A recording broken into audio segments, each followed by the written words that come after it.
उस तोती के भीतर से एक श्राप निकला, बद्दुआ निकली। सीता देख, तूने मुझे पिंजरे में बंद कर लिया, मुझे अपने पति से दूर कर दिया। मैं गर्भवती हूँ, जब मेरे पति की मुझे ज्यादा जरूरत थी तब तूने दूर किया। जा, मैं तुझे श्राप देती हूँ, जैसे तूने मुझे गर्भावस्था में अपने पति से दूर किया, जब तू गर्भवती होगी तो तेरा पति तुझे अपने से दूर कर देगा। ये श्राप उस तोती का था। ये पद्म पुराण की घटना है, लिखी है। तो अब इस घटना को पढ़ने के बाद, समझने के बाद, सीता को उस तोती के श्राप के बाद, अब आप प्रजा को क्या दोषी ठहराएंगे?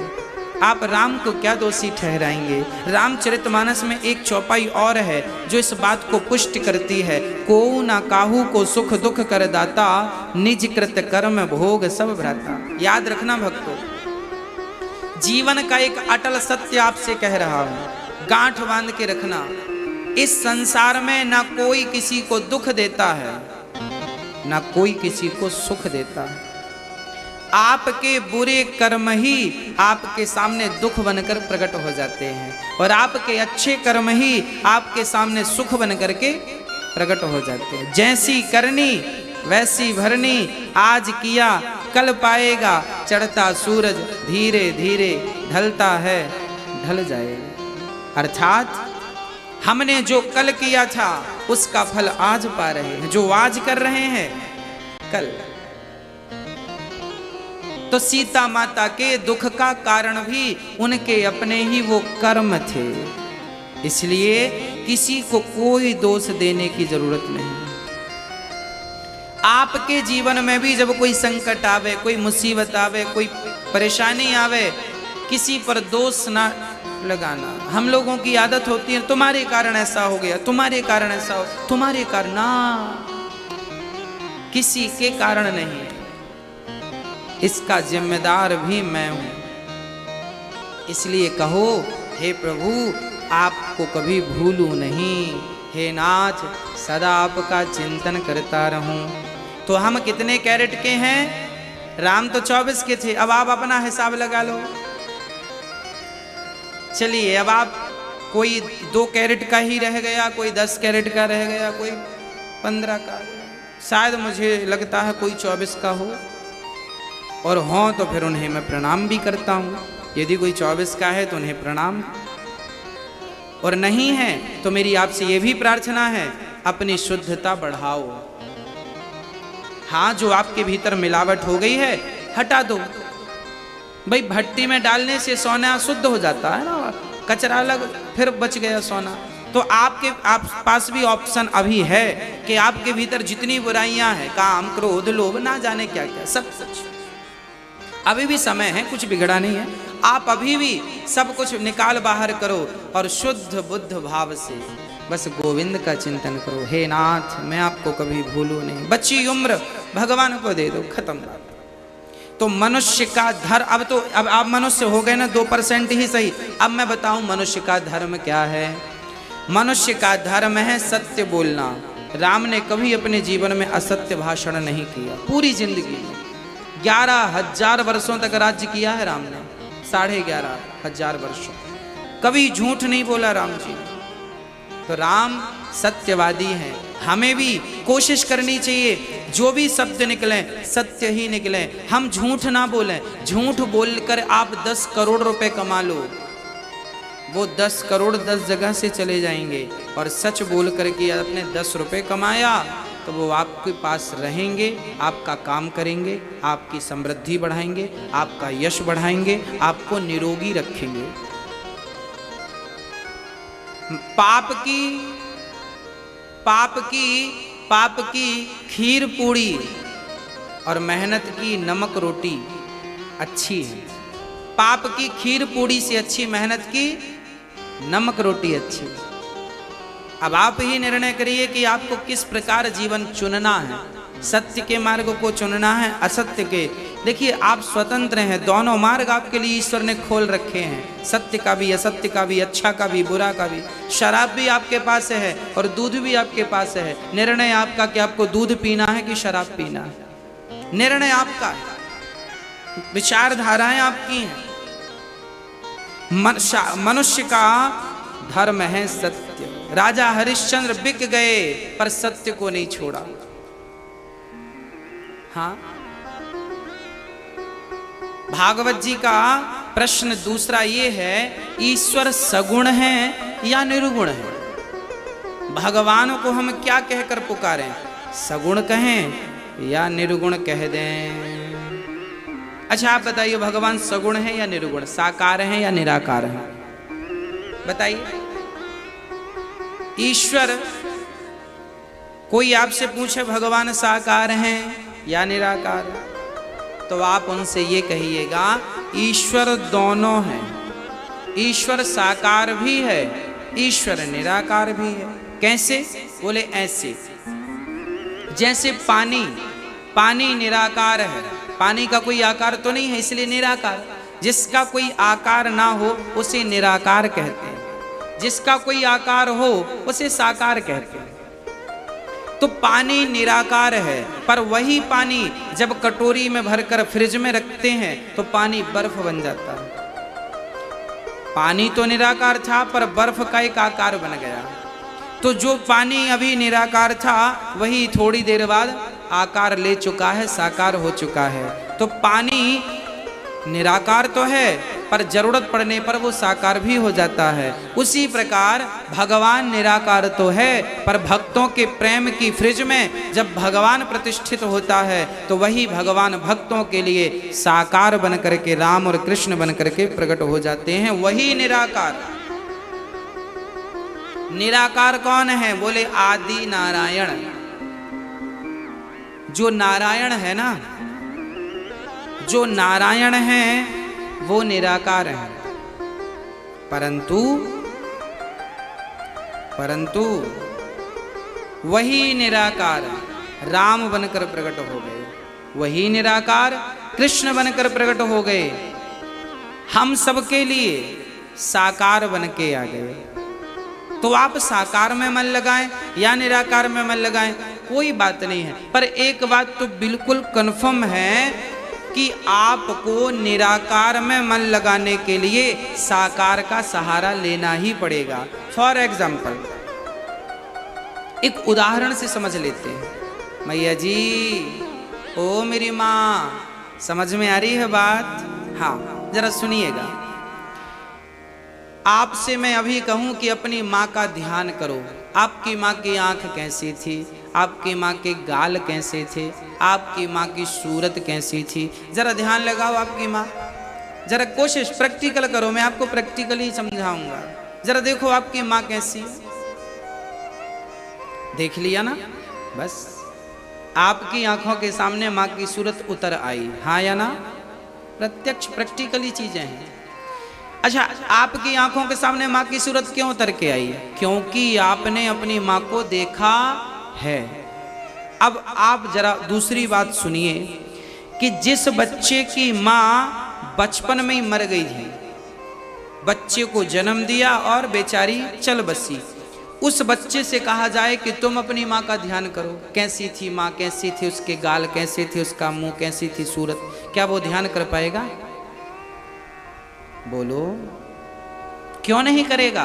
क्योंकि उसने कभी माँ को देखा ही नहीं। अरे भाई, माँ को जब आप सामने देखोगे तभी तो माँ के ना रहने पर भी उसका ध्यान कर पाओगे। माँ को देखोगे ही नहीं तो उसका ध्यान कैसे कर पाओगे? उसी प्रकार मंदिर में जब भगवान को देखोगे ही नहीं तो भगवान का ध्यान कैसे करोगे? इसलिए तो सगुण की जरूरत पड़ती है कि सगुण से ही आप निर्गुण तक पहुंच सकते हैं। पहले माँ को देखा मतलब वो सगुण थी, अभी माँ को आपने नहीं देखा फिर भी उसका ध्यान कर लिया, ये निर्गुण है।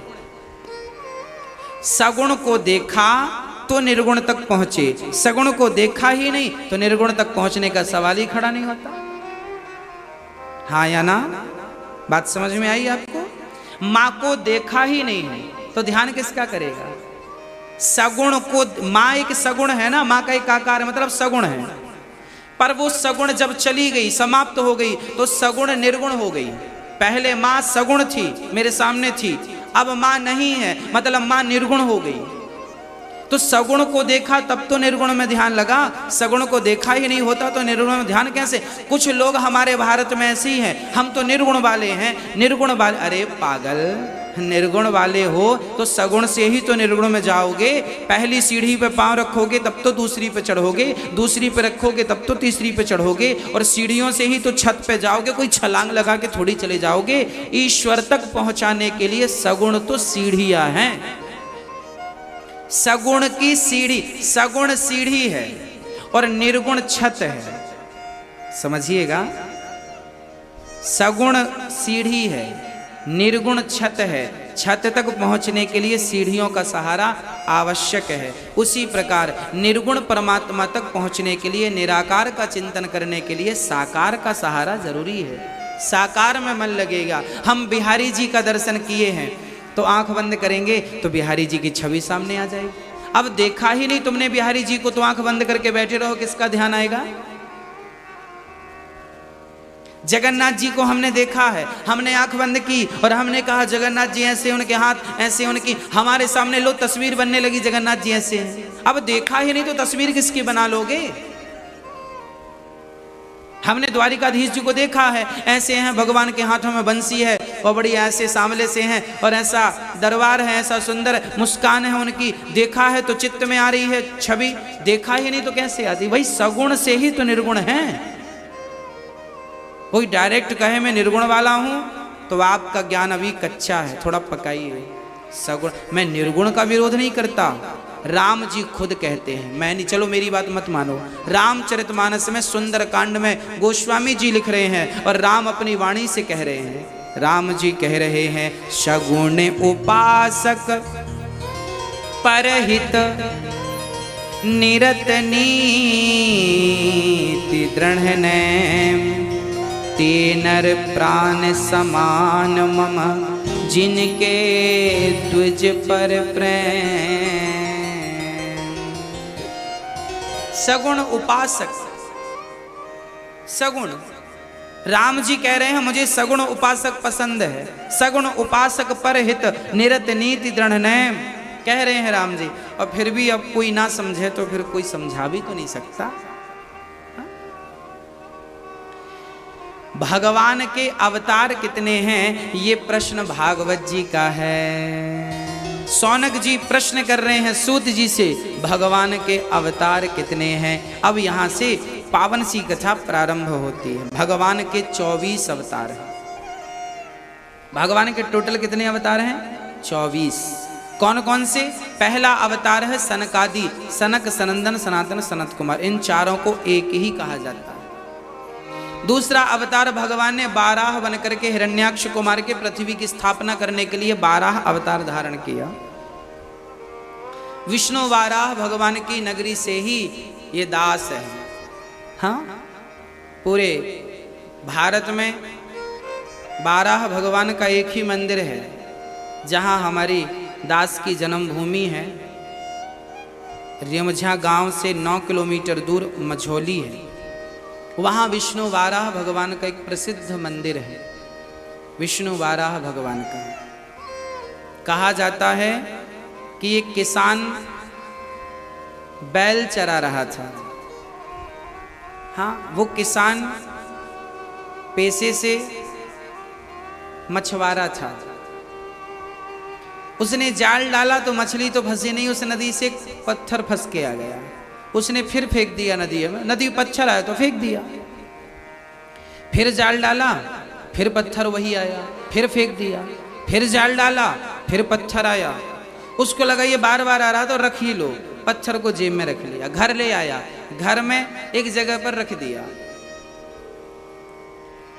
अब वो पत्थर ना 12 बन करके सबकी फसल बर्बाद करता। लोग शिकायत करते कि इसके घर से निकलता है। लोग पीछा करने लगे ये कहाँ से आया, तो वो जाता और उसके घर में जाके समाप्त। लोग कहते तेरे घर से तूने कब से 12 पालना शुरू कर दिया?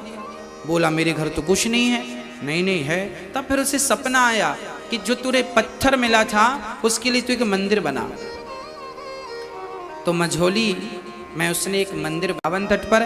तो ये 12 भगवान वही हैं जिन्होंने दूसरा अवतार, ये दूसरा भगवान के दूसरे अवतार हैं। हिरण्याक्ष को मारने के लिए आपने जन्म लिया। कहां से? ब्रह्मा जी की नासिका से। तीसरा अवतार नारद जी का। चौथा अवतार नर नारायण का। पांचवा अवतार कपिल देव जी जो अपनी मां को सांख्य शास्त्र का उपदेश दिए। सारी चर्चा में आपको आगे करूंगा। छठवें अवतार में दत्तात्रेय जी, सातवें में यज्ञ भगवान, आठवें में ऋषभदेव जी, नौवें में पृथु भगवान, 10वें में मत्स्य।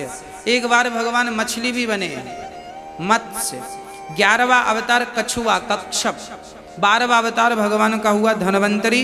13वां अवतार मोहिनी। 14वां अवतार नरसिंह। नरसिंह भगवान किस लिए आए? प्रहलाद के लिए। 15वां अवतार भगवान का बावन भगवान क्यों आए? राजा बलि के लिए। 16वां अवतार परशुराम जी क्यों आए? क्योंकि उस टाइम के लोग आतताई हो गए, तो सहस्त्रार्जुन को मारने के लिए श्री परशुराम जी ने अवतार लिया था। 17वां अवतार व्यास जी, जिन्होंने 17-18 पुराण और वेदों का विस्तार और महाभारत जैसा दिव्य ग्रंथ लिखा। ऐसे व्यास जी 17वें अवतार। 18वां अवतार त्रेता में राम जी का, भगवान श्री राम जी का। 19वें अवतार में बलराम जी भी भगवान के ही अवतार हैं। 20वां अवतार हुआ है श्री कृष्ण भगवान 20वें अवतार हैं। 21वें अवतार हैं बुद्धावतार, जो कलयुग में हुए हैं। बुद्धावतार, बुद्ध भगवान। 22वें अवतार में भगवान हरि अवतार, जिन्होंने हाथी को बचाने के लिए हरि अवतार धारण किया। हाथी का पांव मगर ने पकड़ा था एक बार, आगे मैं कथा सुनाऊंगा। हाँ, उनके लिए भगवान ने अवतार। 23वां अवतार भगवान का हंस अवतार, ब्रह्मा जी को उपदेश करने के लिए ये हुआ था। और कलयुग के आखिरी में 24वां अवतार हुआ नहीं है, होगा। कल्कि अवतार संबल ग्राम में विष्णु यश नाम के पंडित जी के घर में कल्कि अवतार होगा। हुआ नहीं, होगा। भागवत जी में जो लिखा है वो पिछला भी लिखा है और आगे जो होना है वो भी लिखा है। बुद्धा अवतार होगा, भागवत जी में ये लिखा है। अर्थात भागवत जी तब लिख गई थी जब बुद्ध भगवान का अवतार नहीं हुआ था। भागवत जी के इस प्रसंग में ये बात लिखी है कि बुद्ध अवतार कलयुग में होगा, भविष्य। मतलब भागवत तब लिख गई है जब अवतार नहीं हो। और उसके बाद जो टाइमिंग इसमें लिखी थी कि इस टाइम पे होगा, इस समय पे होगा, वही समय पे बुद्ध भगवान का अवतार होगा। और कल्कि अवतार के बारे में भी अपडेट है, वो भी होगा। मतलब हमारे शास्त्र जो है ना, ये भविष्य को भी पुष्ट करते हैं। अर्थात भविष्य की बात इन्हें पता है, कल क्या होना। रामचरितमानस में सारी बातें लिखी हैं, कल क्या जो आज हो रहा सब तो लिखा है। कैसे लोग होंगे, आज की कैसी विस्तार धाराएं होंगी, सब तो लिखा। एक बार व्यास जी ने 17 पुराण लिखने के बावजूद भी बड़े परेशान थे, बड़े उदास। तब नारद जी आए कीर्तन करते हुए। क्या हुआ, आप परेशान क्यों हैं, उदास क्यों हैं? तब कहा मैं इसलिए परेशान हूं। व्यास जी ने कहा मैंने 17 पुराण लिख दिए पर मन को शांति नहीं मिली। तब नारद जी ने कहा आपने भागवत नहीं लिखी, जब तक भागवत की रचना नहीं करेंगे शांति नहीं मिलेगी। नारद जी ने अपनी पूरी आप बीती सुना दी। मैं पिछले जन्म दासी पुत्र था, परंतु मैं ब्रह्मा पुत्र बना तपस्या के प्रभाव से। एक बार मेरे गांव में कुछ संत आए, मैंने उनकी खूब सेवा की। संतों ने मुझे नारायण का मंत्र दिया, मैंने खूब जाप किया। मेरी माँ ने संतों के संग जाने से रोक दिया, पर मेरी माँ को एक दिन सांप ने डस लिया तो मेरी माँ मर गई। और मैं सीधा माँ का संस्कार करके जंगल गया और वहाँ केवल नारायण नारायण श्रीमन नारायण का जाप किया। जाप करते करते करते करते मेरी जवानी बीत गई, बुढ़ापा बीत गया। जब मृत्यु हुई तो आकाशवाणी हुई, पुत्र इस जन्म में तुझे मेरा दर्शन नहीं, अगले जन्म में होगा। तब नारद जी कहते हैं मैं तब इंसान था, दासी का बेटा, इस जन्म में ब्रह्मा का बेटा बन के हूँ, केवल भजन के प्रभाव से। याद रखना, भजन का प्रभाव कभी नष्ट नहीं होता। आज ना सही उसका फल मिलेगा जरूर।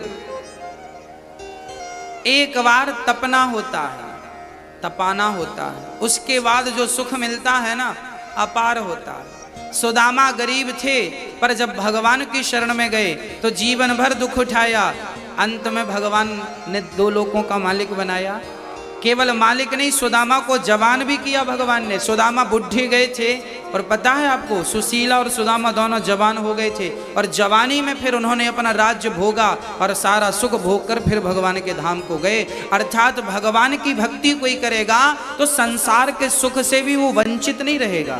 कोई भी सुख हो, अर्थ धर्म काम मोक्ष, कोई भी सुख, यदि संसार के भोगों की किसी को कामना है तो भगवान वो भी उसे देते हैं, जा भोग ले। धन की कामना है, ले धन ले ले, सब कुछ देते हैं भगवान। भाई बेटा पिता की सेवा तो करे, पिता तो सब देंगे उसे, जितनी प्रॉपर्टी सब ले ले, और सेवा नहीं करे और धन मांगे तो पिता भी सोचता है कि इसे देने से कोई फायदा नहीं, बर्बाद कर देगा, इसका दूसरा उपयोग करने का सोचने लगता। पिता है परमात्मा, त्वमेव माता च पिता त्वमेव। जब हम सही मार्ग पर चलते हैं, ईश्वर की प्राप्ति के लिए तड़पते हैं, तो भगवान फिर सब कुछ देते हैं। उनके लिए कोई चीज दुर्लभ नहीं है, वो सब देते हैं, जो चाहिए सब कुछ मिलेगा। नारद जी कहते हैं, मैं उसका साक्ष्य हूं, मैं उसका गवाह हूं। इसलिए सदा भगवान से धन दौलत की चाहत ना रख करके केवल भगवान के चरणों की और भगवान की भक्ति की चाहत रखना चाहिए। भगवान को जीवन दे दो और कह दो कि हे प्रभु, ये जीवन तेरे हवाले है। अब जैसे आप नचाना चाहे नचाए, बस आपके बनना है। हम ना आपसे, आप सभी से एक छोटी सी प्रार्थना मैं बार बार करता हूं कि हमने सबके तो सबका बनकर तो हमने देख ही लिया।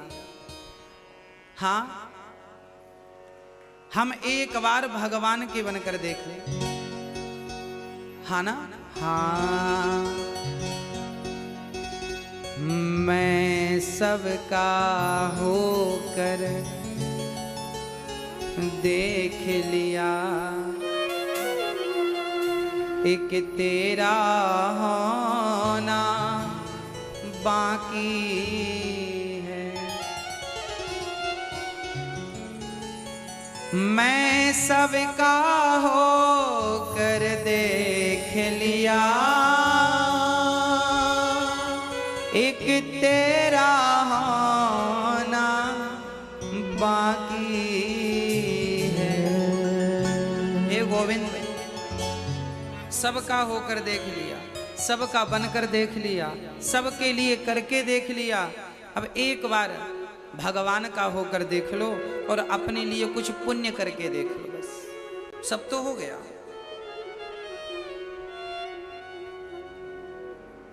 कब तक करोगे?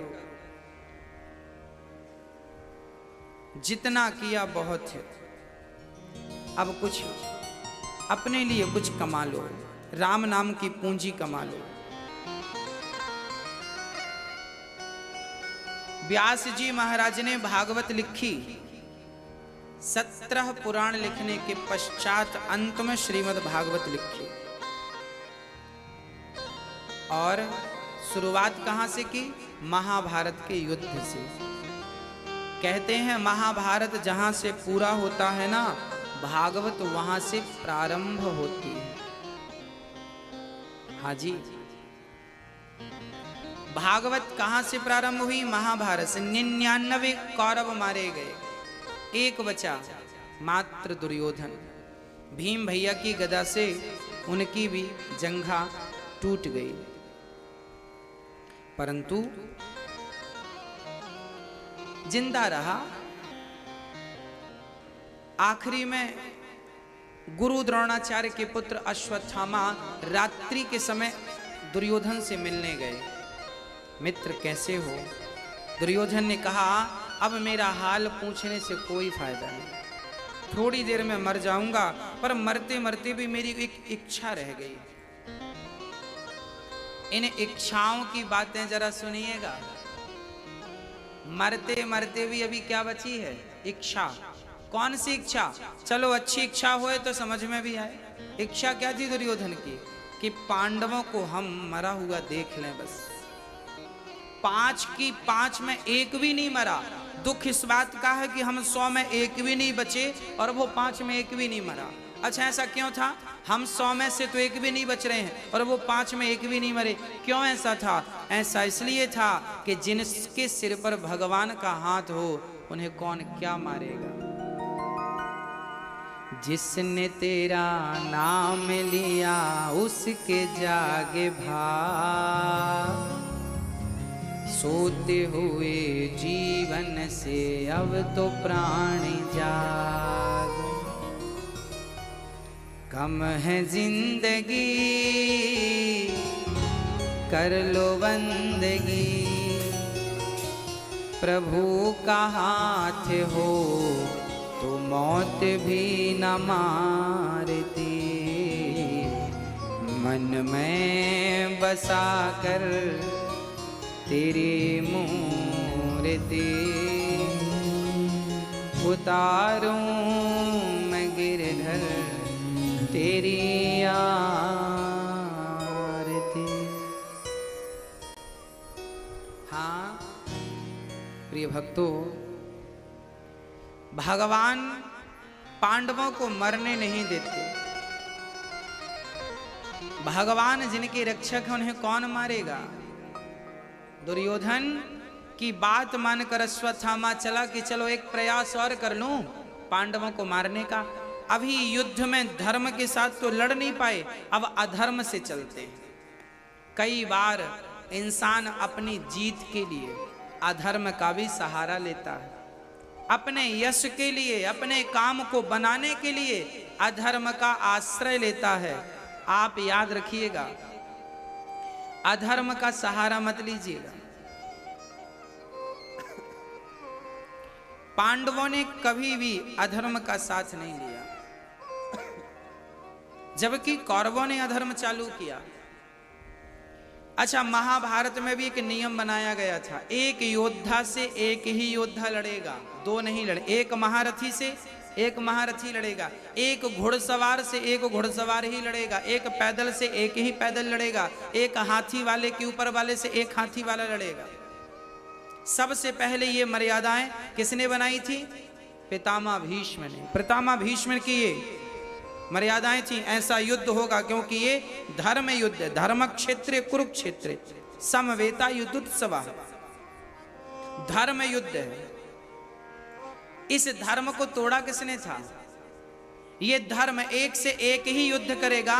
ये मर्यादा महाभारत में कहां टूटी? अभिमन्यु के वक्त टूट गई। अभिमन्यु के समय एक अभिमन्यु से 8 महारथियों ने युद्ध किया था। उसमें गुरु द्रोणाचार्य भी थे, शकुनी भी थे, कर्ण भी थे, दुशासन भी थे, दुर्योधन भी थे, जयद्रथ भी थे। हाँ, ऐसे और थे दिग्गज महारथी। एक से एक ही लड़ने की मर्यादा बनाई गई थी। दोनों पक्षों ने इसे स्वीकार भी किया था, पर यह मर्यादा टूट गई। टूट गई। कब टूटी? पितामह भीष्म की बाणों की सैया के बाद टूटी। पितामह भीष्म ही जब टूट गए तो उनकी बनाई मर्यादा भी टूट गई। उस समय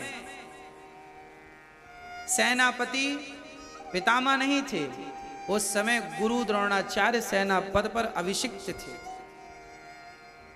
टूट गई मर्यादा। अब भगवान ने कहा, अच्छा तुमने तोड़ दी मर्यादा, तब फिर आओ मैदान में। तब फिर अर्जुन ने भी क्या किया? दानवीर कर्ण का रथ जब जमीन पर धंस गया तो उसमें यह भी नियम था कि जब किसी का रथ काम ना कर रहा हो और योद्धा रथ पर ना हो तो उस पर बाण ना चलाया जाए। अर्जुन ने नहीं चलाया। भगवान ने कहा अर्जुन पागल मत बन, निहत्थी अभिमन्यु पर इन्हीं ने बाण चलाया था। जब इन्होंने मर्यादा का ख्याल नहीं रखा तो तुम क्यों पंडित बन रहे हो? याद रखना, जब आप धर्म का पालन करेंगे तो धर्म आपकी रक्षा करेगा। जब आप ही मर्यादाओं को तोड़ देंगे तो फिर जिन मर्यादाओं को आपने तोड़ा है, याद रखना दुर्योधन कर्ण कभी ना मरते, कभी कभी कभी ना मरते, क्योंकि कवच कुंडल उनके पास था। कभी ना मरते यदि उन्होंने अपनी मर्यादाओं को ना तोड़ा होता तो। यदि उन्होंने निहत्थे अभिमन्यु पर बाण ना चलाया होता तो क्या अर्जुन चला पाते? पर अर्जुन का भी बल तब बढ़ा कि जब तुमने मर्यादाओं का ध्यान नहीं दिया, हम क्यों करें? रथ पर नीचे थे, रथ से उतरे थे, पर धनुष बाण उनके पास था, छोड़ा नहीं था, निहत्थे नहीं थे, बाण चला दिया, मारे गए। अब आप कहेंगे महाराज जी अर्जुन ने भी तो अधर्म का साथ लिया, माना की, पर ये तो बताओ कि इसकी शुरुआत किसने की? क्या एक ही व्यक्ति धर्म का पाठ पढ़ेगा? क्या एक के लिए ही धर्म है? क्या हम ही धर्म का पालन करें? आपका कर्तव्य नहीं है कि आप धर्म का पालन करें? क्या दुर्योधन का कर्तव्य नहीं था कि वो अभिमन्यु निहत्था था तो ना बाण चलाएं? क्या पितामह भीष्म पर क्या गुरु द्रोणाचार्य का ये कर्तव्य नहीं था कि वो निहत्था है तो उसको बाण ना चलाएं, मारे ना? क्या जयद्रथ का काम नहीं था? क्या कर्ण ज्ञानी नहीं थे, समझदार नहीं थे कि एक बालक पर बाण चलाया? उस समय इनकी उम्र मात्र 20 साल की थी। अभिमन्यु कितने साल का? 20 साल का बच्चा था, 20 वर्ष की उम्र थी। निहत्थे 7 दिग्गजों ने मारा और मरने के बाद जयद्रथ ने पता है अभिमन्यु के सिर पे लात मारा था। मर गया जब तो मरे हुए अभिमन्यु के मस्तक पर लात जयद्रथ ने मारा था। ये जयद्रथ कौन था? दुर्योधन के जीजा जी थे। तो क्या तुम्हारे गुनाहों का कोई हिसाब नहीं होगा? कर लो गुनाह, कर लो, हिसाब जब होगा तब होगा। शुरुआत तुमने की है, अब भोगने के लिए तैयार हो जाओ। दूसरे दिन अर्जुन ने प्रतिज्ञा कर ली, कल के युद्ध में मैं जयद्रथ को मार डालूंगा, नहीं तो मैं अग्नि स्नान कर लूंगा, आग में कूद जाऊंगा। दूसरे दिन के युद्ध में तो जयद्रथ भागने लगा कि मैं भाग जाऊं, नहीं तो अर्जुन मार डालेगा। समझाया सबने ना, हम तो हैं। तुम कितने भी बड़े बने रहो, जब तुमने अधर्म किया है तो वही अधर्म तुम्हारे प्राण लेगा। रावण को किसने मारा? राम ने ना, रावण को राम ने नहीं, रावण के पापों ने रावण को मार डाला। कौरवों को पांडवों ने नहीं, कौरवों के पापों ने मार डाला।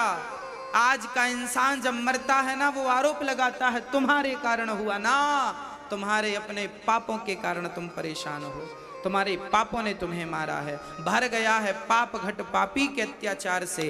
कृष्ण कहते हैं इन पापियों का विनाश होगा मेरे कृष्ण अवतार से। चल पड़े भगवान। दूसरे दिन का युद्ध प्रारंभ हुआ, शंखनाद हुआ, सारे अपनी अपनी जगह पर स्थित हो गए। चालू हुआ महाभारत। आज लंबी सेना के बीच में जयद्रथ को नियुक्त किया गया। बड़ी सिक्योरिटी थी, कोई पक्षी भी पर नहीं मार सकता, इतनी सिक्योरिटी टाइट। अर्जुन बहुत दूर थे, परंतु जब शाम होने को आई, सूर्य अस्त में मात्र 1 घंटा शेष रह गया, तब भगवान समझ गए कि अर्जुन तो जयद्रथ तक पहुंच नहीं सकता। देखिए, जब आप भगवान के चरणों में समर्पण कर देते हैं तो फिर भगवान ही आपके लिए मार्ग प्रशस्त करता है। भगवान समझ गए कि ये तो नहीं पहुंच सकता, तो भगवान ने युक्ति निकाली। भगवान ने दिन को ही रात कर दिया। संध्या हो गई, सूर्य को ढक लिया बादलों ने, सबको लगा शाम हो गई। अच्छा, यहां मैं एक प्रश्न भी आपसे करना चाहूंगा। मुझे ये बताइए आप लोग कि भगवान पक्षपाती हैं या नहीं? मैया जी, राधे राधे, बताइए भगवान पक्षपाती हैं या नहीं? हाँ या ना? भगवान इतने बड़े पक्षपाती हैं, इनके जैसा कोई नहीं। कहां पक्ष लिया? वही कथा है। सूर्य अस्त होने में मात्र 1 घंटा शेष रह गया। भगवान ने माया को बुलाया, बादलों ने सूर्य को ढका। जब बादलों ने ढका, दुर्योधन ने कहा चल अब तूने प्रतिज्ञा ली थी अब मर। अब दुर्योधन के कहने से अर्जुन ने संकल्प लिया था मर जाऊंगा, चिता बनाई, जलने के लिए जाने लगे। तभी जयद्रथ का मन हुआ कि मैं अपने दुश्मन को मरता हुआ तो देखूं, भाग के सारी सिक्योरिटी तोड़ कर आ गया, मैं भी देखूं। हा हा हा हंसने लगा। अब भगवान समझ गए मैं भी तो यही चाहता था, तू आ जा। आया, खड़ा हुआ, तब भगवान ने कहा माया तुम्हारा काम हो गया, जाओ। जैसी गई बादल हटे, सूर्य की किरणें। भगवान ने कहा अर्जुन अभी सूर्य अस्त नहीं हुआ, सूर्य अस्त होने में अभी भी 10 मिनट शेष रह गए। उठाओ अपना गांडीव, ये रहा तुम्हारा दुर्योधन, अपना तुम्हारा दुश्मन, और बाण चलाओ। पर याद रखना इसका सर जमीन पर गिरेगा तो तुम्हारे सिर के 100 टुकड़े हो जाएंगे। इसलिए ऐसा बाण चलाना कि इसका सिर जाकर इसके पिता की गोद में जाकर गिरे। और जो बाण चलाया, अब मुझे आप ये बताओ कि क्या अर्जुन के बाण में इतनी ताकत थी कि उसका सिर काट के उसके पिता की गोद में गिराए? इस बात का खुलासा किसने किया था जानते हैं? जब पूरा महाभारत हुआ, बर्बरीक ने इसका खुलासा किया। बर्बरीक सारे महाभारत का दृष्टा था, देखने वाला। बर्बरीक ने कहा था अर्जुन जब तुमने जयद्रथ के लिए बाण चलाया था तो तुम्हारा बाण तो जयद्रथ का सिर काट के गिर ही गया था, पर उसे कृष्ण के सुदर्शन ने अपने ऊपर बिठाया और ले जा करके और उसके पिता की गोद में गिराया। दोनों बाप बेटे मर गए और भगवान ने भक्त की रक्षा कर ली। भगवान अपने भक्त के लिए कुछ भी कर सकते, पक्षपाती बन गए। देखो ना, दिन को रात कर दिया। जैसे माँ अपने बच्चे का सदा पक्ष लेती है, ऐसे भगवान अपने भक्त का सदा पक्ष लेते हैं। हाँ, पूरा महाभारत हुआ, पांडवों को एक इतना सा दर्द नहीं होने दिया भगवान ने। क्यों? क्योंकि भगवान भक्तों का पक्ष लेते हैं। क्योंकि भगवान कृष्ण के सामने भगवान को मांगने दुर्योधन भी गया था और अर्जुन भी गया था। फर्क इतना है कि दुर्योधन ने भगवान से सेना मांगी और दुर्योधन ने सेना मांगी, और भगवान से अर्जुन ने सेना नहीं, भगवान से भगवान को मांगा। भगवान से मांगा दुर्योधन ने और भगवान को मांगा अर्जुन ने। तो जिसने भगवान से मांगा वो तो एक भी नहीं बचे, और जिसने भगवान को मांगा उसका बाल भी बांका नहीं होने दिया। बस आप समझ लो कि आपको भगवान से मांगना है या भगवान को मांगना है। भगवान से मत मांगिए, भगवान को मांगिए। पिता से मत मांगिए, पिता को मांगिए। आप मेरे पास आइए, मैं आपकी सेवा करूंगा। पिता से, पिता को नहीं। श्री भगवान बड़े प्रेम से अब महाभारत का युद्ध हुआ। अश्वत्थामा आया, द्रौपदी के 5 बच्चे सो रहे थे। उन 5 बच्चों को पांडव समझकर, क्योंकि 5 के एक बेटा था द्रौपदी के द्वारा, उनकी शकल बिल्कुल पिता जैसी थी। रात्रि के 12 बजे और अश्वत्थामा डरे भी थे, कोई देख ना ले, चोर तो डरा ही होता। बच्चों को पांडव समझकर 5 का बड़ी निर्दयता से सिर काट दिया, गर्दन काट दी, 5 का सिर लिया, चल पड़ा। देख दुर्योधन, ये रहे तेरे दुश्मन, देख मैंने पल भर में मार दिया। दुर्योधन बड़ा प्रसन्न, वाह मेरे दुश्मन मारे गए। थोड़ी देर बाद जब ध्यान से देखा यह पांडव नहीं, पांडव पुत्र हैं, उसी क्षण दुर्योधन की मृत्यु हो गई। पहले प्रसन्नता हुई कि पांडव मारे गए, फिर दुख हुआ कि पांडव नहीं पांडव पुत्र हैं। सुख और दुख की संधि में दुर्योधन की मृत्यु हो गई, प्राण निकल गए। और जब प्राण निकले, वाह, इसे वरदान था, श्राप था। ये छोटा था ना दुर्योधन, तो संतों के पूजा पाठ के बर्तन फेंक देता था, चुरा लेता था, बड़ा परेशान बच्चा था तो भी परेशान संतों को करता। और जब संत पूछते क्यों रे तूने हमारे बर्तन चुराए, भगवान जी चुराए, भगवान को चुरा लेता, फेंक देता यमुना जी में। संतों को गुस्सा आई, संतों ने कहा क्यों रे, और जब संत पूछते ना तो रोने लगता, बीच में पितामह जी के पास चला जाता, देखो देखो बाबा जी हमें डांट रहे हैं, संतों ने श्राप दे दिया। नौटंकीबाज, पहले हंसता है अकेले में और सबके सामने रोने लगता है, जा तुझे श्राप देता हूं, आज के बाद तू हंसा और तुरंत रोया तो तेरी मृत्यु हो जाएगी। तब से ये साथ में हंस नहीं सकता था, हंसता तो हंसता ही और रोता तो रोता ही, एक साथ दोनों नहीं कर सकता था। पर आज इसके संग वैसे ही हुआ। पहले तो पांडव मर गए, ये सुनकर प्रसन्नता हुई, और फिर ये पांडव नहीं पांडव पुत्र हैं ये सुनकर बड़ा दुख हुआ कि ये तो गलत हो गया। उसी समय इसके प्राण निकल गए।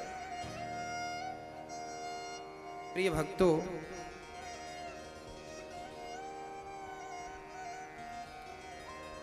अब द्रौपदी मां जो थी उसके तो 5 बच्चे मारे गए। अब यहां एक प्रश्न खड़ा होता है, भगवान के ऊपर एक उंगली उठ रही है कि हे प्रभु, आपने पांडवों को तो बचा लिया, आप चाहते तो पांडव पुत्रों को भी तो बचा लेते, इनको भी तो मरने से आप बचा सकते थे। द्रौपदी ने यह प्रश्न किया है कि प्रभु आप तो सर्वांतर्यामी हैं, सब जानते हैं, तो आपने उनकी रक्षा क्यों नहीं की। तब भगवान ने कहा, द्रौपदी इन बच्चों की उम्र इतनी ही थी, और सच्ची बात ये थी कि इन बच्चों ने जन्म ही इसलिए लिया था दुर्योधन की मृत्यु के कारण बनने के लिए।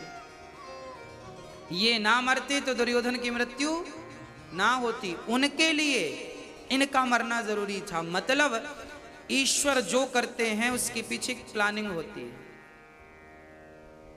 इस कारण से ये कारण समाप्त होगा और इस कारण से ये कारण बनेगा।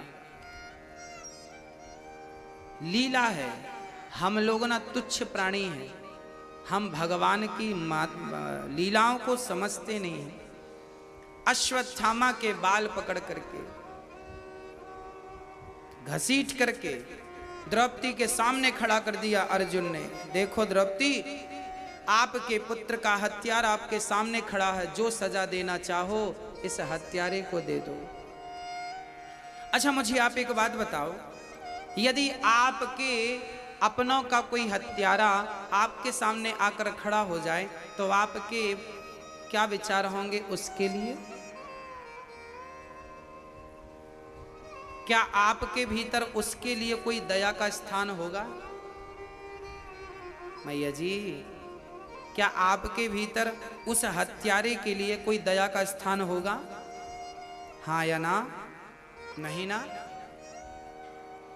पर द्रौपदी ऐसी दयालु है, द्रौपदी कहती है इसे छोड़ दो। क्यों छोड़ दें? क्योंकि दया धर्म का मूल है, पाप मूल अभिमान। तुलसी दया न छोड़िए जब तक घट में प्राण। दया का भाव कभी ना छूटे, दया कभी मत छोड़ो। दया ही ईश्वर का स्वरूप है, दया ही धर्म है, दया धर्म का मूल है। जीव मात्र पर दया करते रहिए, दया ना छूटे कभी। हाँ, दया ही ईश्वर तक पहुंचाएगी, इसलिए दया जरूरी है। हम लोगों के भीतर ना करुणा नहीं है, हमारे भीतर दया नहीं है। अच्छा दया होती तो आजकल के बच्चे अपने माँ पर ही दया कर लेते, पर आजकल के तो बच्चे अपने माँ का भी दर्द नहीं समझते। दर्द इसलिए तो नहीं समझते क्योंकि भीतर दया है ही नहीं। भाई जिसके भीतर दया है वो तो दर्द समझेगा, दया ही नहीं है तो दर्द क्या समझेगा। दया रहित हो गया है प्राणी। भगवान भी कहते हैं कि जब तुम्हें लोगों पर दया नहीं है तो हम तुम पर दया क्यों करें। अच्छा, दया का उल्टा करिए, क्या है दया? दया का उल्टा है याद। जब आप जीव मात्र पर दया करेंगे तो ईश्वर आपको याद जरूर करेंगे। हाँ, अच्छा, दया मां दया की प्रतिमूर्ति होती है, इसलिए मां को ममता मई कहते हैं, करुणा मई कहते हैं। हाँ, इसलिए द्रौपदी एक मां है, भले उसके 5 बच्चे मर गए हैं, पर वो ये सोचती हैं कि यदि मेरे बच्चे मर गए और मैंने इसे मार दिया तो कल इसकी माँ भी तो रोएगी अपने बच्चे के लिए, ये भी तो किसी माँ का बेटा है। द्रोणाचार्य की पत्नी का तो अब यही सहारा है, द्रोणाचार्य तो चले गए महाभारत में, इसको मार देंगे तो इसकी माँ अनाथ सी हो जाएगी, इसलिए मारना ठीक नहीं। माँ द्रौपदी है और हमारी माँ द्रौपदी माँ और सबकी माँ हमें यही समझाती है, करुणा करो, दया करो, माँ की दयालुता तो देखो। अच्छा, एक बात बताओ, कभी भी माँ सपने में भी क्या अपने बच्चे का बुरा सोच सकती है? नहीं। माँ कभी भी, पूरी दुनिया में एक माँ ऐसी है जो बच्चा गाली भी दे माँ को, माँ के साथ बुरा व्यवहार भी करे तो भी माँ उस बच्चे के लिए गलत नहीं सोच सकती, ना सुन सकती। ऐसी माँ होती, ऐसी तो सिर्फ माँ होती है। याद रखना, पिता भी ऐसा नहीं होता। पिता का स्थान भी माँ से बहुत नीचा है, माँ का स्थान तो सबसे ऊंचा है। माँ सिर्फ माँ होती है, माँ जैसा कोई नहीं। इसलिए अपनी माँ और अपने माँ की पूजा, माँ का सम्मान, माँ का आदर करना जरूरी है। जो बच्चे अपने माँ की सेवा करते हैं उन्हें मंदिर जाने की भी जरूरत नहीं है। माँ की सेवा ही भगवान की भक्ति है, भगवान की पूजा है। जब माँ के चरणों को धोते हो तो भगवान स्नान कर लेते हैं, क्योंकि भगवान माँ के ही चरणों में रहते हैं, चरण में ही भगवान का वास है। तो माँ के चरणों में जल डालो, भगवान का स्नान। माँ के चरणों में फूल चढ़ाओ, भगवान को फूल चढ़ गया। माँ को भोजन कराओ, भगवान का पेट भर गया। माँ की पांव सेवा करो, चरण दबाओ माँ के, तो भगवान के पांव दब रहे हैं वो। भगवान डायरेक्ट कोई सेवा नहीं लेते, माँ से ही भगवान का कॉन्ट्रैक्ट है सारा। तुम्हारी सेवा होती जाए तो सप्लाई इस तरफ करते जाना। माँ को जब पांव दबाने से जब सुख मिलता है ना, तो माँ के भीतर से जो दुआ निकलती है बच्चे के लिए, जीता रहे बेटा, खुश रहे, वो आशीर्वाद भगवान का है। इसलिए माँ और भगवान दोनों पर्यायवाची हैं। इसलिए तो भगवान के लिए हम लोग गाते हैं, त्वमेव माता च पिता त्वमेव, त्वमेव बन्धुश्च सखा त्वमेव,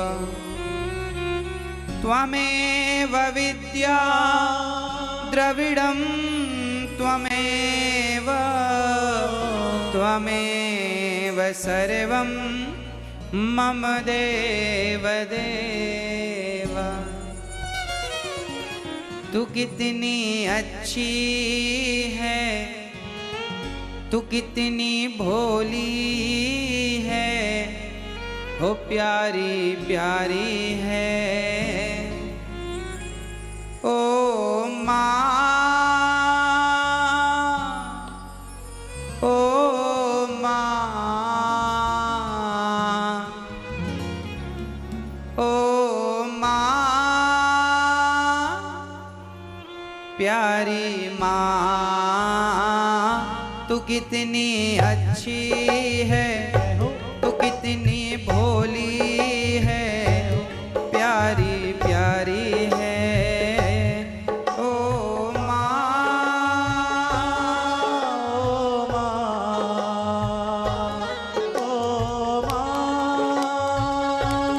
प्यारी माँ। ये जो दुनिया है ये बन है कांटों का, तो फुलवारी है ओ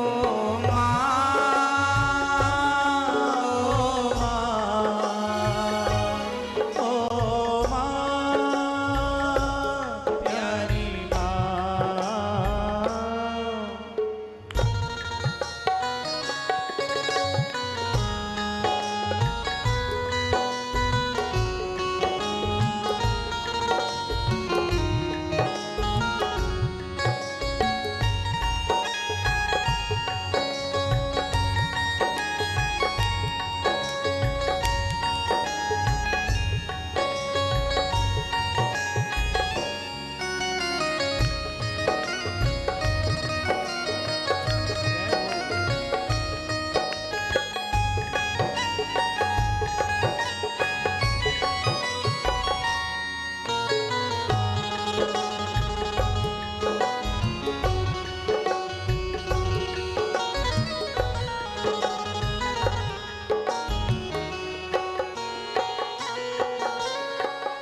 दुखन लागी है माँ तेरी अखियाँ, दुखन लागी है माँ तेरी अखियाँ।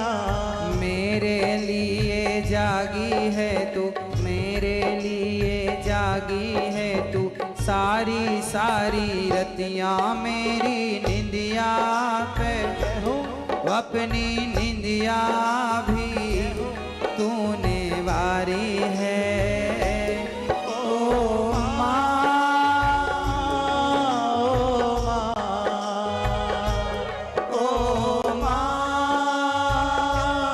प्यारी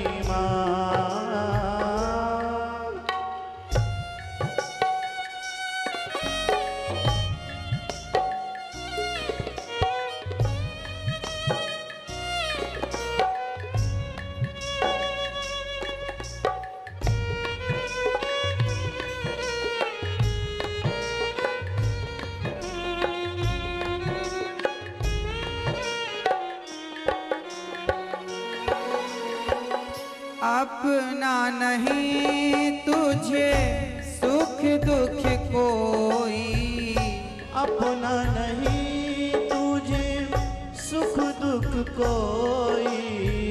माँ का अपना कोई सुख नहीं होता, मांगती है तो बच्चों के लिए, रोती है तो बच्चों के लिए। हे भगवान मुझे मार दे पर मेरे बच्चों की रक्षा करना। अपना नहीं तुझे सुख दुख कोई, अपना नहीं तुझे सुख दुख कोई।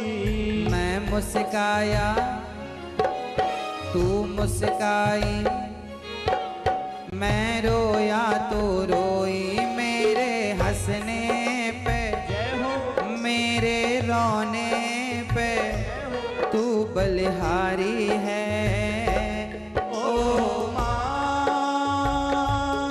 ओ माँ, ओ माँ,